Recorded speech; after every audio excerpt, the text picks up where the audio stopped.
નમસ્કાર ખેડૂત મિત્રો, મારું નામ મલિક છે અને હું આપ સૌનું ક્રિસ્ટલ પરિવાર તરફથી હાર્દિક સ્વાગત કરું છું। આજે આપણે આવી ગયા છે સુરેન્દ્રનગર જિલ્લાના સાયલાની અંદર, જ્યાંના આપણા અનુભવી ખેડૂત મિત્ર છે, જેમના ખેતરની અંદર આપણે કપાસમાં જીઓરાનો ડેમો કરાવેલો હતો। તો આપણે ચલો ખેડૂત પાસેથી જ જાણીએ કે જીઓરાના ડેમોથી એમને કયા ફાયદા થયા।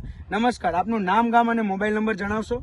મારું નામ હેમંતભાઈ ધરમસિંહભાઈ સાયલા અને 9871 3535 બરાબર। હવે કાકા, જ્યારે આપણે આનો ડેમો કરાયો એની પહેલા તમારા કપાસમાં શું કન્ડિશન હતી? કપાસ કેવો હતો? મારે લીલા તતડિયા હતા અને સફેદ માખ્યું હતી, પાંગડા કોકડા વળી ગયા હતા। બરાબર।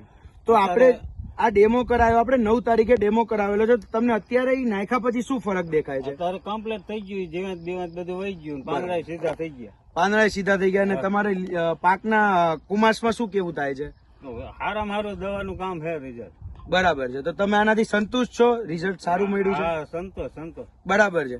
તો આપણે અહીંયા ડેમો 9 તારીખે કરાવેલો છે, તો આપણે અહીંયા જોઈએ પાકની અંદર જ્યાં ડેમો કરાવેલો છે ત્યાં પત્તાની કન્ડિશન ને બધું જોઈએ તો લીલા તડતડિયા અને વ્હાઇટ ફ્લાય આપણને દેખાતી નથી અને કુમાસ ભરેલો પાક છે।